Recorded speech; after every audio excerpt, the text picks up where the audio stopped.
అతిపెద్ద షాపింగ్ ప్రపంచం సిఎంఆర్ మన కర్నూలులో ప్రముఖ సినీ తారలచే డిసెంబర్ 11న గొప్ప ప్రారంభం. నమస్తే, వెల్కమ్ టు సుమన్ టీవీ. నేను మీ సాయి. ఆంధ్రప్రదేశ్ రాష్ట్ర క్యాబినెట్లో మరొక మెగా ఫ్యామిలీ నుంచి మెగా పర్సన్ జాయిన్ అవబోతున్నారు. స్వయాన పవన్ కళ్యాణ్ సోదరుడు మంత్రివర్గంలో చేరబోతున్నారు. ఎవరు ఊహించినటువంటి విధంగా ఎమ్మెల్సీ రాజ్యసభ వస్తుందనుకున్నటువంటి సందర్భంలో నేరుగా మంత్రి పదవే నాగబాబు గారికి దక్కబోతుంది. ఆయనకి ఏ శాఖ లభిస్తుంది, మంత్రి పదవి ఇవ్వడానికి గల కారణాలేంటి, దీనికి సంబంధించి మనం మాట్లాడదాం. మనతో పాటు Suman TV news chief editor Keshav గారు ఉన్నారు. సార్ నమస్తే. నమస్తే. సో ఎవరు ఊహించని పరిణామం అనుకుంటా. అందరూ ఎమ్మెల్సీ అనుకున్నారు, రాజ్యసభ అనుకున్నారు, ఇంకేదన్నా నామినేటెడ్ పోస్ట్ ఇస్తారనుకున్నారు, కానీ డైరెక్ట్గా మంత్రి పదవే వచ్చినటువంటి పరిస్థితి. ఒకటి నాగబాబు గారు పోస్ట్ భర్తీ అయిపోతే స్పెక్యులేషన్స్ అన్నిటికీ కూడా మీడియాకు కూడా మేత ఉండని పరిస్థితి వచ్చేస్తుంది అనమాట. సో ఒక కంట్రోల్ వచ్చినట్టు లెక్క. ఏ పోస్ట్ ఖాళీ అయినా ఫస్ట్ నాగబాబు గారి పేరు, టీటీడీ చైర్మన్ నాగబాబు గారు, ఎమ్మెల్సీ ఖాళీ అయింది నాగబాబు గారు, రాజ్యసభ ఖాళీ అయింది నాగబాబు గారు, ఏది వచ్చింది కార్పొరేషన్ అన్నిటికీ కూడా ఆయన పేరు, ఎఫ్డీసీ కూడా ఆయన పేరు వచ్చింది. సో ఇప్పుడు ఫైనల్గా క్యాబినెట్లోకి, ఏపీ క్యాబినెట్లోకి ఆయన వెళతారనేటువంటి clarity official note Chandrababu Naidu garu sign చేసి మరీ రిలీజ్ చేశారు. 3 రాజ్యసభ సభ్యుల ప్రకటన. అలానే నాగబాబు గారికి ఏ పదవి ఇవ్వబోతున్నారంటే ఆయన మంత్రివర్గంలో తీసుకోబోతున్నారు. ఎందుకంటే అది చెప్పకపోతే ఒక విధమైనటువంటి అసంతృప్తి, అసహనం జనసేనలో ఉన్నటువంటి వాళ్ళకి. 3 సీట్లు ఖాళీ అయినాయి. 3 పార్టీలు 3 షేర్ చేసుకుంటే, లేదంటే 1 జనసేనకి 2 టీడీపీకి అనుకున్నారు. బీజేపీ ఎట్టి పరిస్థితిలో ఇప్పుడున్న పరిస్థితిలో పట్టకపోవచ్చు అనుకున్నారు. బట్ బీజేపీ తన అడ్వాంటేజ్ తీసుకుంది కాబట్టి నెక్స్ట్ జనసేన డిసప్పాయింట్మెంట్ కాకుండా ఉండాలంటే శ్రేణుల్లో కూడా ఉత్సాహం నింపేందుకు నాగబాబు గారికి పదవి అనేటువంటి ఒక ప్రకటన చేశారు.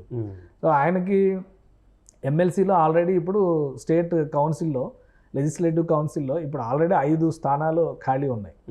ఒకటి రాజ్యసభ కోటాలో ఏదైతే నేరుగా 4 స్థానాలు ఎమ్మెల్యేలు ఎలక్ట్ చేసేటువంటి వాటిలోనే ఖాళీ అయినవి ఉన్నాయి. సో వాటిలో భర్తీ చేయడానికి బలాబలాల పరంగా చూస్తే ఇప్పుడు వైఎస్ఆర్ కాంగ్రెస్కి 36 స్థానాలు ఉన్నాయి.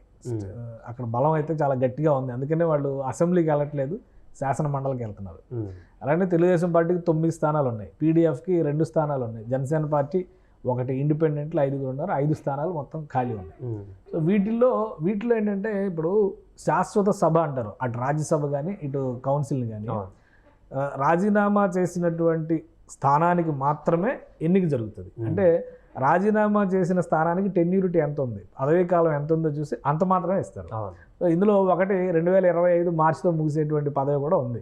అది కాకుండా 2026కి 2 ఉన్నాయి, 29కి ఉన్నాయి కూడా ఉన్నాయి. సో ఖచ్చితంగా నాగబాబు గారికి లాంగ్ టెన్యూరిటీ ఉండేటువంటి ఎమ్మెల్సీ కేటాయింపు జరిగే అవకాశమే ఎక్కువ ఉంది.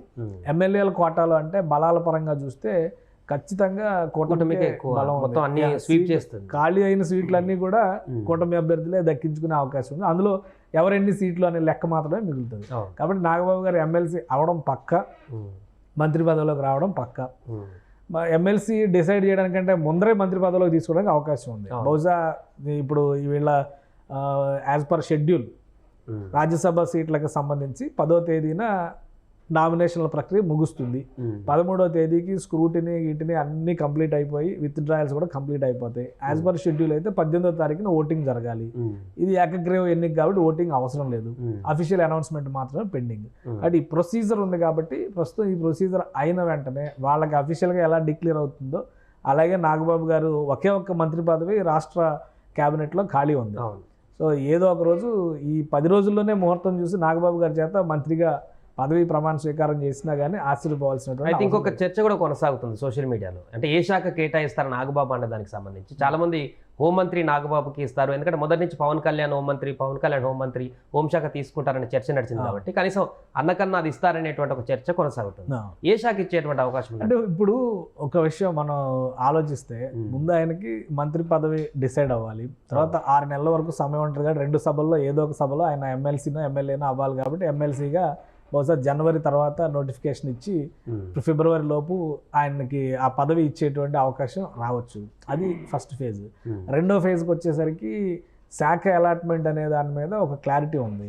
ఎందుకంటే మంత్రిత్వ శాఖలలో కీలకమైన శాఖలు చాలా వరకు జనసేన పార్టీకి వచ్చినాయి. ఇప్పుడు రీషఫ్లింగ్ అంటూ మొదలు పెడితే 6 నెలలు కూడా కాకుండా క్యాబినెట్లో మార్పులు చేర్పులు అంటే అది ప్రభుత్వ ప్రతిష్టకి అంత ప్రయోజనకరమైనటువంటి అంశం కాదు.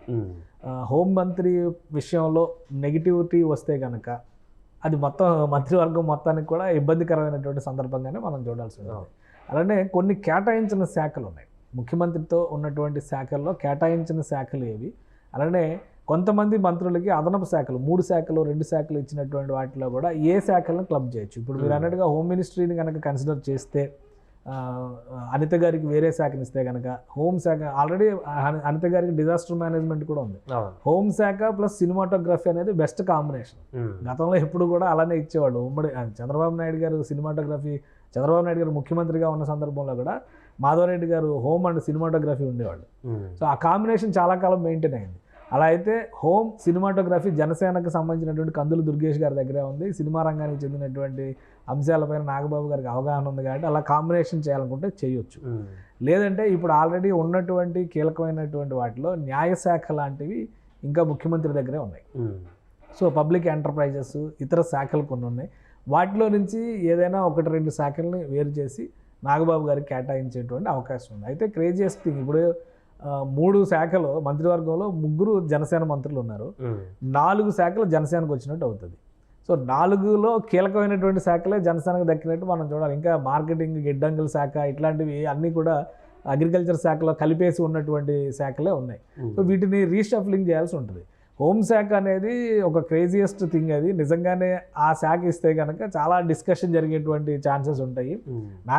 పవన్ కళ్యాణ్ గారు కూడా చాలా సందర్భాల్లో అన్నారు కాబట్టి ఈ ఆడపిల్లల మిస్సింగ్ కేసులు కానీ, లా అండ్ ఆర్డర్ విషయంలో కానీ, సోషల్ మీడియాలో రాస్తున్నటువంటి విపరీత పోకడలు, విపరీత రాతలు కానీ, ఇంత ఇష్యూ నడుస్తున్నా కానీ రాజ్యసభ సభ్యుడు గౌరవనీయులు విజయసాయి రెడ్డి గారు గత 4-5 రోజులుగా ఆయన పెడుతున్నటువంటి ట్వీట్లు చూస్తే ఆ భాష ఆయనకి అసలు మ్యాచ్ అవ్వట్లేదు. సో మరి ఆయన అది చాలా హుందాగా ఫీల్ అయ్యి రాస్తున్నారు. అది పెద్దల సభలో ఉండే వ్యక్తులు వాడే భాష కాదు. ఇంత రాష్ట్రంలో జరుగుతున్నా వీళ్ళ రాతకోతలు ఆగట్లేదు. కాబట్టి ఒక సీరియస్ డెసిషన్ తీసుకోవాలనుకుంటే కనుక ఖచ్చితంగా హోమ్ మినిస్ట్రీ ఇవ్వడానికి అవకాశాలు అయితే ఉన్నాయి. అయితే ప్రభుత్వానికి సంబంధించి 6 నెలల్లో శాఖ మార్చారు అనేటువంటి అపప్రద రాకుండా ఉండాలంటే అనిత గారిని ఏ విధంగా గౌరవిస్తారు అనేది కూడా మనం ఆలోచించాలి. కీలకమైనటువంటి శాఖల్లో ఇక్కడ సామాజిక వర్గాల లెక్క కూడా ఒకటి మనం చూడాల్సి ఉంటుంది. ఇప్పుడు ఉప ముఖ్యమంత్రి అదే సామాజిక వర్గం, మళ్ళీ హోంశాఖ అదే సామాజిక వర్గం అంటే కూడా కొంత ఇబ్బంది అవ్వచ్చు. అయితే 2014-19 సమయంలో హోంశాఖ నిమ్మకాయల చినరాజప్ప ఉన్నారు, అదే సామాజిక వర్గం, కాపు సామాజిక వర్గానికి చెందినటువంటి నాయకుడే హోంశాఖ అప్పుడు ఇచ్చింది చంద్రబాబు నాయుడు గారు. అయితే ఇప్పుడు డిప్యూటీ సీఎం ఆ సామాజిక వర్గానికి ఇచ్చారు కాబట్టి హోంశాఖ దళిత వర్గాలకు ఇచ్చారు. సో ఈ ఈక్వేషన్ ఎలా మెయింటైన్ చేస్తారు, అది చాలా ముఖ్యమైనటువంటిది అంశంగా మనం చూడాల్సి ఉంటుంది. సో వీటన్నిటినీ కలిపి ఒక కన్క్లూజన్ ఇవ్వడానికి అవకాశం ఉంది. ఏంటంటే బహుశా హోంశాఖ ఇచ్చేటువంటి ఛాన్సెస్ చాలా తక్కువగా అనిపిస్తున్నాయి. కానీ ఇప్పుడున్న పరిస్థితుల్లో విపక్షం చేస్తున్నటువంటి రాద్ధాంతాలు, హడావుడిని తగ్గించాలంటే కనుక ఒక గట్టిగా ఉండేటువంటి వ్యక్తిని నియమించాలనుకుంటే కనుక ఖచ్చితంగా హోంశాఖ ఇచ్చినా కానీ ఆశ్చర్యపోవాల్సినటువంటి అవసరం లేదు. జనరల్గా నాగబాబు గారు ప్రతి చిన్న విషయానికి కూడా అగ్రెసివ్గా ఉంటారు. ట్విట్టర్లో కూడా ఏ చిన్న అంశం వచ్చినా కూడా వెంటనే రియాక్ట్ అవుతుంటారు.